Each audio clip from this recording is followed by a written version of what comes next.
One of the most beloved sections of the CDT is the Wind River Range. It was probably the section I was looking forward to the most, even before I started the trail. People talk about it as this mythical place, where the mountains are hiding a secret that will leave you wide-eyed, lost in a world of granite walls and alpine lakes. After all that build-up, I don't think I was just looking forward to the winds anymore. I was chasing a feeling, a high that only the mountains can bring me. In hindsight, I think chasing that high might have been a mistake. The Wind River Range stands out against everything around it. A jagged scar cutting through the wide open Wyoming plains. I just come out of the Great Divide Basin, one of the biggest surprises of the trail. I was leaving it with a strange sense of sadness, but also with the excitement of finally stepping into the section I'd been dreaming of for months. Alright, back out on trail. We are going into the Wind River Range. I think this is what I've been looking forward to the most on the whole trail, so it's gonna be amazing, I think. Lander was great, but it's pretty stressful because we realized there's a lot of places where we can't really get good resupplies along the Idaho-Montana border, and this was kind of the last big town where we couldn't do that, so we decided to just buy a lot of food and ship out boxes to 3 places. We sent a box to Old Faithful in Yellowstone, and we sent a box to Lima, and we sent a box to my friend Boris, who lives in Missoula, who's gonna meet us on trail. So that's gonna be really good, I think. Now we don't really have to worry about resupply for a long time, so that's yeah, really nice. But it was a stressful day, and we had to carry all that food to the post office, which that was a nightmare. But yeah, it's all done, and I'm really happy about that. And yeah, bear spray. A nice southbounder gave me bear spray. Didn't have to buy it. Saved the $50 or whatever. Just hoping it's not. It's thundering a little bit now, so hopefully we won't have any rain or anything like that. We'll see. Yeah, Wind River. Let's go. As we left Highway 28, the open plains of the basin gradually gave way to the forest. The mountains revealed themselves little by little, with every break in the trees exposing a little more granite. Every glimpse made it harder to wait. Trail is filled with blowdowns. It's not really nice, but we're climbing up into the really nice parts now, I think, so probably soon we'll get a little bit higher and we probably lose most of the blowdown, so that's gonna be nice and should be beautiful. It's already getting really nice. We're getting some really nice views, and we're definitely in the mountains again, which is nice. Another thing I'd been looking forward to was having my friend Stats join me and pace for this section. We'd first met on my very first day of the PCT back in 2017 and had done several hikes together since.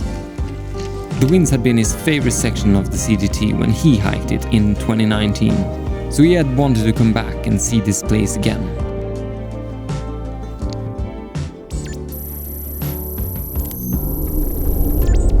We had chosen the Cirque of the Towers alternate, a route that stays closer to the Continental Divide and ventures deeper into the heart of the range. We also added a short detour around Deep Lake and Clear Lake before crossing Jackass Pass, dropping to Lonesome Lake and climbing back over Texas Pass to rejoin the CDT. Looks like we have a little bit of a slope going up and maybe some snow. Not sure if the trail will go up before the snow. I know it must cross the snow. Yeah, but this is the last climb of the day, and then we are basically just going down into the next valley. Yeah, up to this lake called Deep Lake, where we may be camping either there or we're going back down a little bit. We'll see. The first 35 miles hadn't been any special. Just a long approach to the climb I was waiting for. The pass that would finally lead me into that wilderness everyone was talking about. And when I reached the top, the views did not disappoint.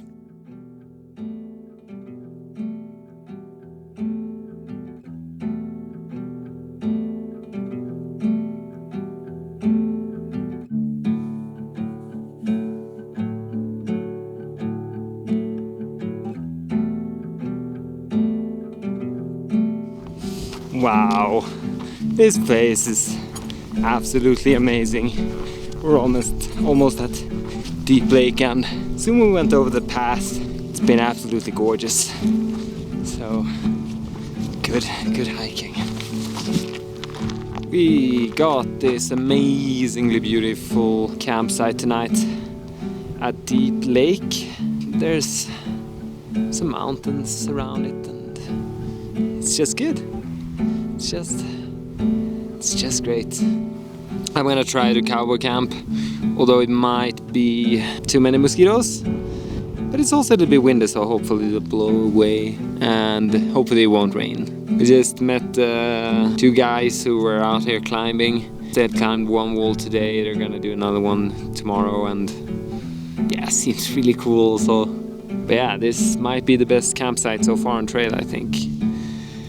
So, yeah.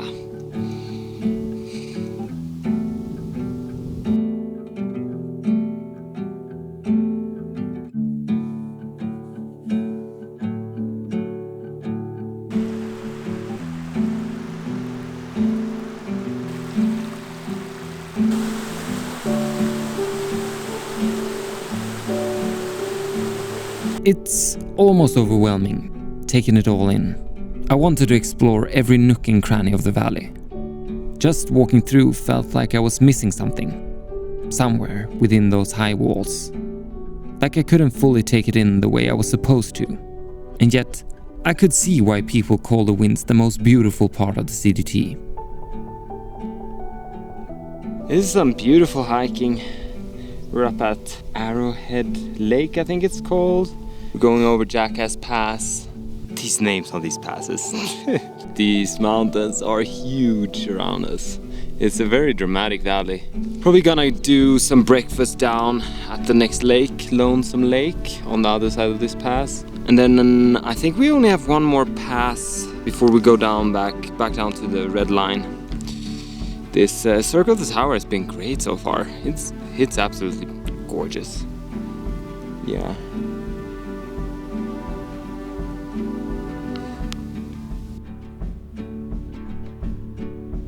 Jackass Pass. Now we go down to Lonesome Lake, and then we have a big climb up to Texas Pass. Texas Pass should be, well, was it the last pass of the day, I think. For today? Last pass for today. Yeah, then we go back to the red line. This alternate has been pretty damn spectacular so far, so enjoying it.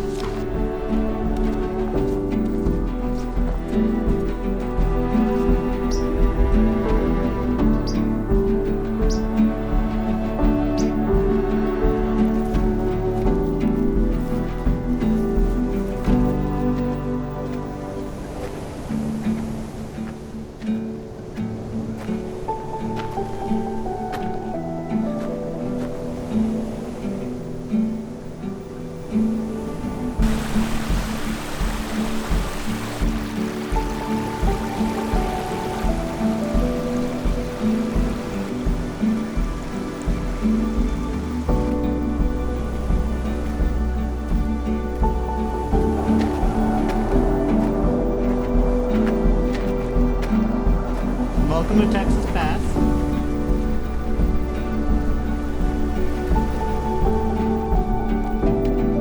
We passed over Texas Pass and descended the steep talus slope on the other side to descend into the valley that would take us back to the red line. It was still beautiful, but at the same time, I think I was trying to convince myself nothing had really changed. The past 20 miles had just felt like scratching the surface of something deeper. The alpine meadows we were walking through were of course something special within themselves. But it felt like the mountain walls to the east were hiding something more. And I just wanted to go back into that, whatever that was.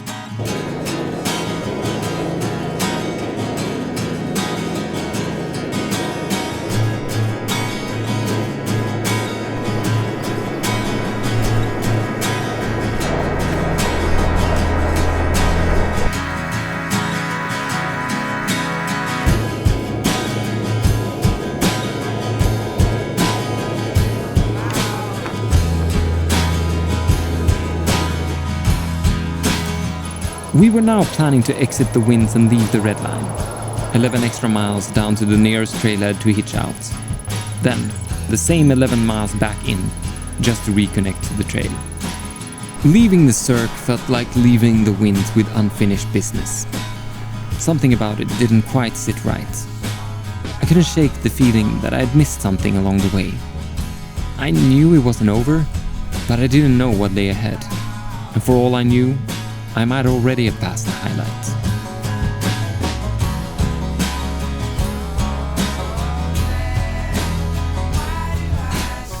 A lot of fording today, some big streams and a lot of mosquitoes.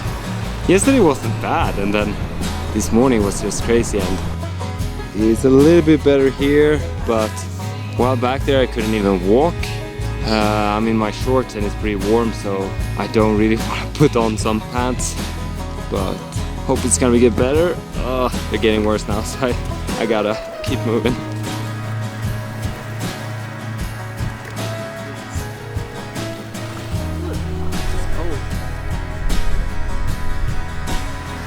It wasn't a dull stretch, not at all. But something in me was already drifting back to Deep Lake, to what I thought this section would be. And for the first time, I started to worry that it might never quite live up to that expectation. I even began wondering if I'd seen too much already, if I'd somehow dulled my own ability to feel awe.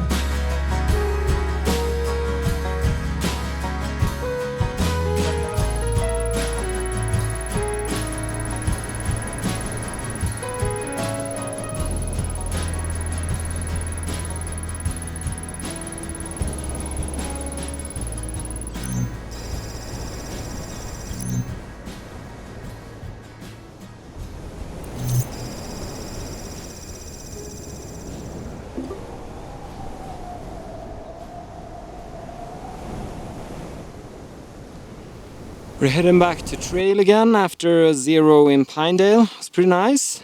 Got some good food and yeah, had a nice time. It was nice being back on the trail. And the 11 miles back to the red line felt faster than I remembered going out into Pinedale. We now had the Knapsack Col alternate in front of us. A higher version of the trail, again like the Cirque of the Tower, staying closer to the divide. It includes the narrow U-shaped valley Titcomb Basin, followed by an off-trail climb up to the col itself, before it descends on the other side along the Green River back to the red line.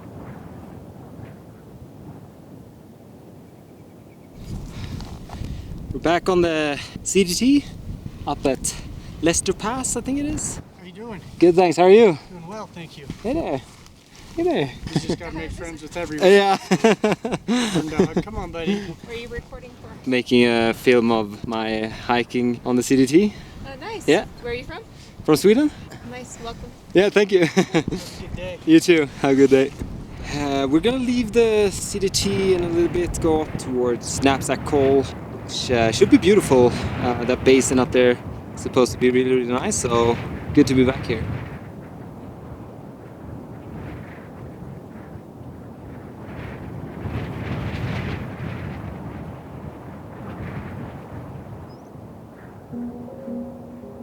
After my break in Pinedale, I felt like I had some new energy, and I felt like my motivational curve was steadily on the rise. After all, I had really enjoyed the Cirque, and the parts in between hadn't been too bad either. Except for the mosquitoes. And they had already dissipated into the wind.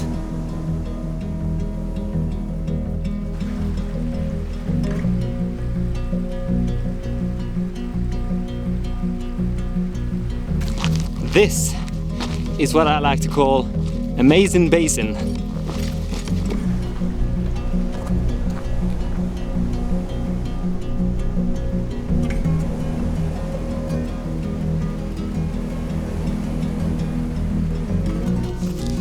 Like I said, Amazing Basin.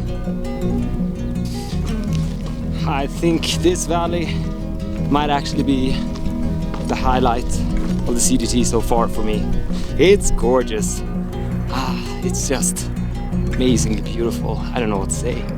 It's just so dramatic. You got the lakes in the bottom and So we're going up to the left in the end of that valley, and Knapsack Col is a climb after that. So yeah, it goes pretty much straight up over the Col, down on the other side.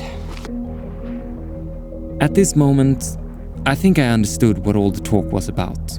Titcomb Basin had brought me back to that place I'd been looking for. And just as I didn't think it could become any better, Hershey and Pinky, our friends from part 6 of this journey, suddenly appeared, seemingly out of nowhere. It's always great on a thru-hike, the moment you see an old friend you haven't seen in weeks or months.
My hands are absolutely red from the snow.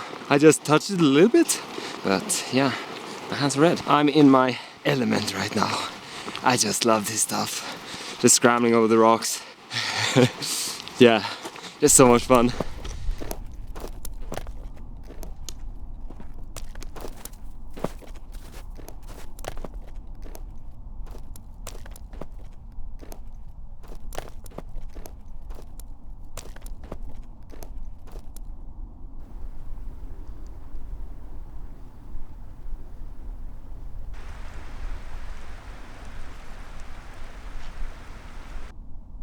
There it is, Knapsack Col.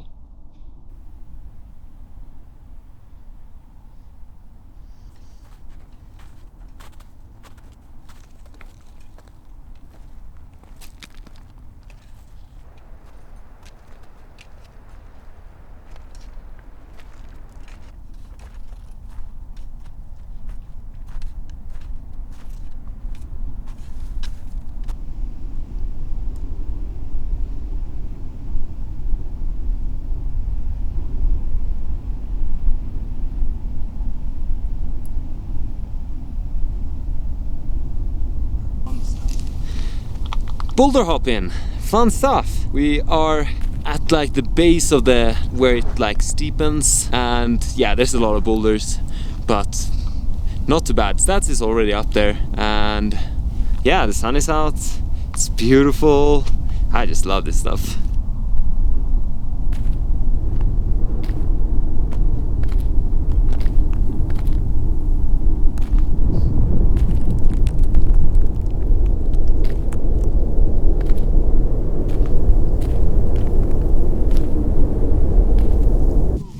Knapsack Col. That was a fun climb. I enjoyed that. That was so much fun.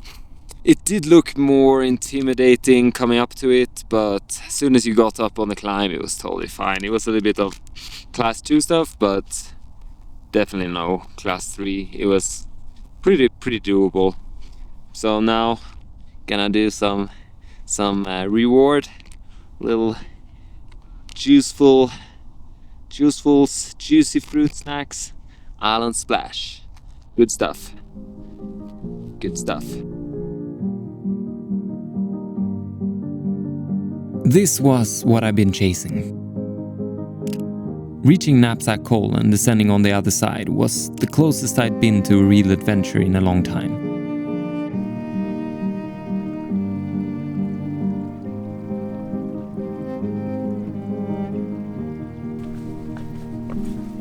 Later, I would see how important this was. Walking past the very birth of the Green River at the Continental Divide tied this moment to another long hike I hadn't even done yet.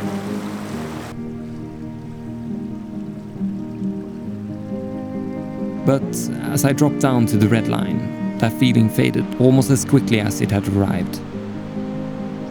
The rush I'd been searching for slipped into a heavier sense of disappointment.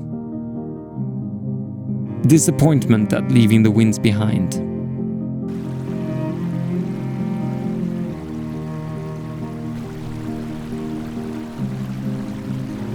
Tabletop Mountain, another iconic photo op, stood like a sentinel saying goodbye. And I was left with a complicated mix of gratitude and frustration.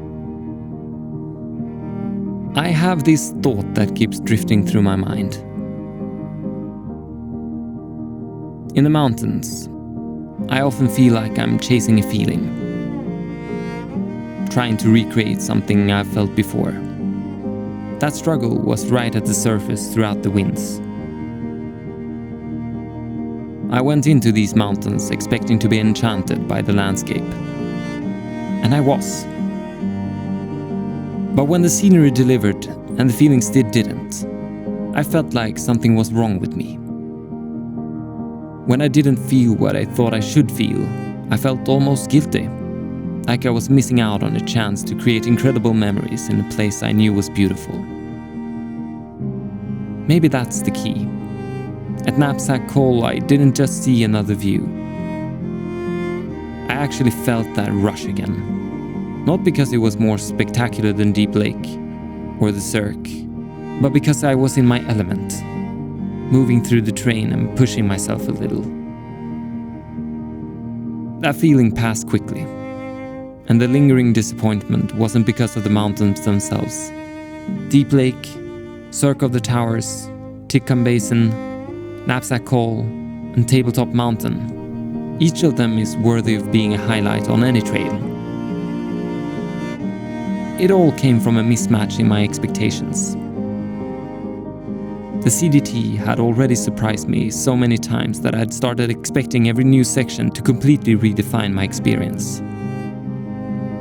And in this one place where my expectations were sky high, I didn't find that feeling. I'm starting to see that those feelings usually show up when I do push my limits a bit. But I can't force them. And I can't demand them every day. It's less about topping my past, and more about learning to live with whatever the adventure actually is. The Wind River Range really was amazing. I just have to remember it that way, and accept that I don't have to feel that rush of exhilaration every single day. Sometimes, it's enough just to be in the mountains.